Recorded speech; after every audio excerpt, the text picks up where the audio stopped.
बात हो रही है प्रेजेंट इंडेफिनिट टेंस की। देखें, एक बात ध्यान में रखें कि एक्टिव पैसिव वॉइस की जो मेरी ट्रिक्स हैं उनमें ये बड़ी इंपॉर्टेंट बात है कि टेंस कौन सा है। टेंस होते कितने? 12 टेंस होते हैं। तो क्या हर टेंस का पैसिव वॉइस होता है? जनाब नहीं होता। प्रेजेंट इंडेफिनिट सबसे पहला टेंस है, तो इससे स्टार्ट करते हैं। I break a cup. देखो, प्रेजेंट इंडेफिनिट टेंस में सबसे पहले सब्जेक्ट होगा, फिर वर्ब होगा, फिर ऑब्जेक्ट होगा। हम एक सिंपल फार्मूला यूज करेंगे, ऑब्जेक्ट फिर एक अपने पास से हेल्पिंग वर्ब जब पैसिव कर रहे होंगे, फिर मेन वर्ब की थर्ड फॉर्म आएगी बजाय फर्स्ट के, फिर बाय, आखिर में आ जाएगा सब्जेक्ट। मैथ्स की तरह फार्मूले बना के याद रखो, कभी गलती नहीं होगी।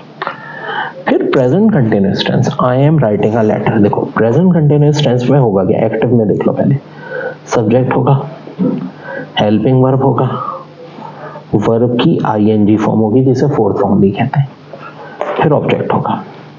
जब हम इसका पैसिव बनाएंगे, object, helping verb, main verb की थर्ड फॉर्म प्लस बाय,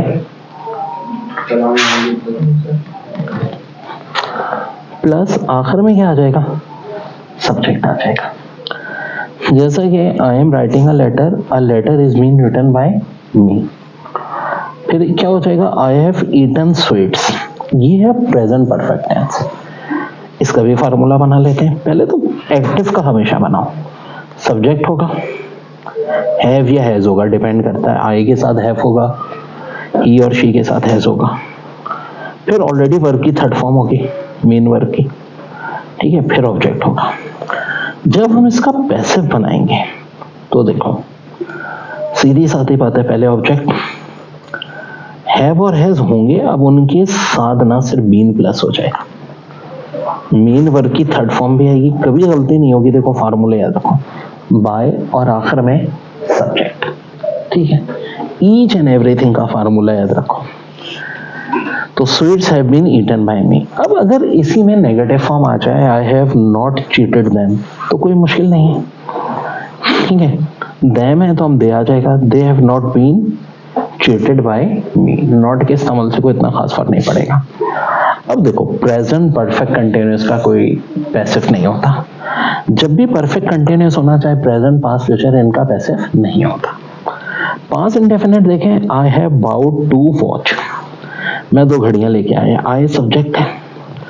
फिर देखो, मेन वर्ब की ना सेकंड फॉर्म आती है पास्ट टेंस में, ठीक है। फिर उसके बाद जो भी ऑब्जेक्ट है वो आएगा। जब पैसिव बनाएंगे, ऑब्जेक्ट पहले आ जाएगा, ठीक है, टू वॉच या दी वॉचेस जो भी होंगी, ठीक है।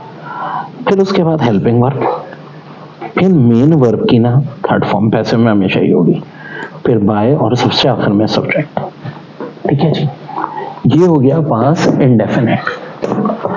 यानी एग्जाम में जब भी एक्टिव पैसिव आए ना, सबसे पहले टेंस पहचानो, टेंस कौन सा दिया, और उसके भी ट्रिक बता रहा हूं। देखो, जैसा कि I was reciting the Holi Quran, subject हो, हेल्पिंग वर्ब हो, वर्ब की आईएनजी फॉर्म हो, ठीक है। लेकिन ये हेल्पिंग वर्ब अगर वॉज और वर हो, क्या हो? वॉज और वर, तो इसका मतलब है पास्ट कंटिन्यूअस टेंस है, ठीक है। एंड में ऑब्जेक्ट होगा, तो हम ऑब्जेक्ट पहले लाएंगे और हेल्पिंग वर्ब में अब क्या, वॉज या वर जो भी होते हैं वो आ जाएंगे, ठीक है। प्लस बीन का इस्तेमाल होगा, मेन वर्ब की आईएनजी फॉर्म ही रहेगी, फिर बाय आएगा, एंड में सब्जेक्ट आ जाएगा। अब अगर पास्ट परफेक्ट टेंस है, she had lost a ticket, सबसे पहले सब्जेक्ट था, फिर मेन वर्ब की थर्ड फॉर्म थी, फिर ऑब्जेक्ट, तो ऑब्जेक्ट आ जाएगा, फिर मेन वर्ब की थर्ड फॉर्म के साथ बीन, हैड या, अब यहां पे देखो हैव हैज नहीं होंगे, हमेशा क्या होगा? हैड होगा। ऑफ कोर्स हैड है तो इसका मतलब है पास्ट परफेक्ट टेंस की बात हो रही है, फिर बाय का इस्तेमाल, फिर सब्जेक्ट। पास्ट परफेक्ट कंटिन्यूअस का भी कोई पैसिव नहीं होगा, परफेक्ट कंटिन्यूअस का होता ही नहीं है। फ्यूचर इंडेफिनिट, आई शैल हेल्प देम, हेल्प भी होगा, आई शैल हेल्प देम। शैल या विल का इस्तेमाल, और जब हम ऑब्जेक्ट करेंगे, देखो आई के साथ शैल या विल, आजकल विल का ही ज्यादा होता है, याद रखें। फिर ऑब्जेक्ट, तो ऑब्जेक्ट फिर विल या शैल का इस्तेमाल, जो कि अब विल का ही ज्यादा होता है।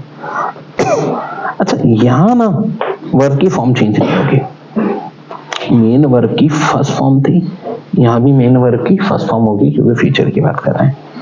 बस बाय आ जाएगा, एंड में सब्जेक्ट आ जाएगा।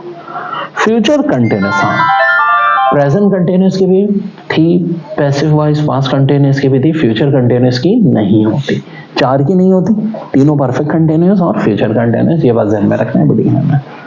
फिर फ्यूचर परफेक्ट की बात करें, I have shall won a prize, I के साथ शैल या विल, फिर मेन वर्ब की थर्ड फॉर्म और ऑब्जेक्ट। लेकिन जब भी शैल हैव के साथ मेन वर्ब की थर्ड फॉर्म आए तो ये फ्यूचर परफेक्ट है, और फ्यूचर परफेक्ट के लिए हम वही करेंगे, ऑब्जेक्ट, फिर उसके बाद विल या शैल मेन वर्ब की थर्ड फॉर्म, फिर बाय, फिर सब्जेक्ट, और फ्यूचर परफेक्ट कंटिन्यूअस टेंस की भी कोई चेंज नहीं होगी।